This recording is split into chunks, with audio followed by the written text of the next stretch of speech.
పుల్ల పుల్లగా ఎంతో రుచిగా ఉండే తోటకూర మామిడికాయ కర్రీ ఎలా చేయాలో చూద్దామండి. తోటకూర తినని వాళ్ళు కూడా చాలా ఇష్టంగా తింటారు ఈ కూరని. ఈ కర్రీ ఎలా తయారు చేయాలో చూద్దాం పదండి. స్టవ్ పైన ఒక కడాయి పెట్టుకుని కొంచెం నూనె వేసుకోవాలి. నూనె కొంచెం వేడెక్కిన తర్వాత ఆవాలు జీలకర్ర వేసుకోవాలి.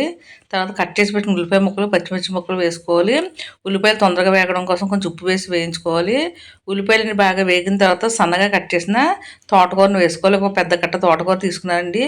ఉప్పు నీటిలో నానబెట్టుకుని తర్వాత మంచినీరుతో నానబెట్టుకుని చిన్న చిన్న ముక్కలుగా కట్ చేసుకున్నాను. ఎప్పుడు ఆకుకూరలు తీసుకుని ఉప్పు నీటిలో నానబెట్టుకోవాలి. తోటకూర వేసిన తర్వాత సిమ్లో పెట్టుకుని బాగా మగ్గనివ్వాలి. తోటకూరలో ఉన్న పచ్చివాసన అంతా పోయే వరకు మూత పెట్టి బాగా మగ్గనివ్వాలి. మధ్యలో మూత తీసి కలుపుకోవాలండి. తోటకూరలో ఉన్న వాటర్ తోటే తోటకూర బాగా మగ్గుతుంది. మధ్యలో మూత తీసి 2-3 సార్లు కదుపుకోవాలండి. పిల్లలకి ఆకుకూరలు పెడితే చాలా ఇష్టంగా తినరు కదండి. కానీ చాలా ఇష్టంగా తినాలంటే కనుక ఇలా మామిడికాయ వేసి వండండి, చాలా ఇష్టంగా తింటారు. పిల్లలకి పెద్దలకి అందరికీ బాగా నచ్చుతుందండి. ఈ కర్రీ అయితే చపాతీలోకి పుల్కాలోకి రైస్లో కూడా చాలా బాగుంటుంది. పులిపంట ఇష్టమైన వాళ్ళకి ఇలా తోటకూర మామిడికాయ వండుకుని తినండి, చాలా రుచిగా ఉంటుంది. తోటకూర కొంచెం మగ్గిన తర్వాత ఒక పావు స్పూన్ పసుపు, ఒక స్పూన్ ఎండుగా కారం వేసుకోవాలి. పచ్చిమిర్చి వేసుకున్నాం కాబట్టి చూసి వేసుకోండి కారం. ఎందుకంటే దీంట్లో కొంచెం మామిడికాయ వేస్తాం కాబట్టి కారం కొంచెం ఎక్కువే పడుతుంది. మీ టేస్ట్ తగ్గట్టుగా యాడ్ చేయండి. తర్వాత ఒక పావు గ్లాస్ నీళ్ళు పోసుకోవాలి. ఎందుకంటే తోటకూరలో కాళ్ళవి ఉంటాయి కదండి, ఆ కాళ్ళవి కూడా చక్కగా ఉడుకుతుందండి. ఒక పావు గ్లాస్ నీళ్ళు పోసిన తర్వాత మూత పెట్టుకోవాలి. మూత పెట్టుకు బాగా మగ్గనివ్వాలి. ఈ తోటకూర మామిడికాయ అయితే చాలా రుచిగా ఉంటుంది. అందరూ అయితే చాలా ఇష్టంగా తింటారు.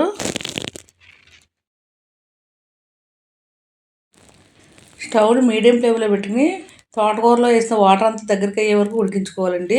మధ్య మధ్యలో కదుపుకుంటూ ఉడికించుకోవాలి. తర్వాత కొంచెం నీరు ఉండగానే మామిడికాయ ముక్కలు వేసుకోవాలి.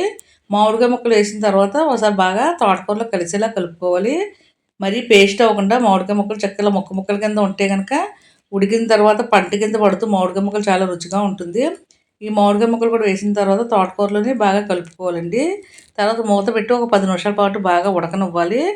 మీకు సాల్ట్ సరిపోయిన లేదో ఒకసారి చెక్ చేసుకోండి.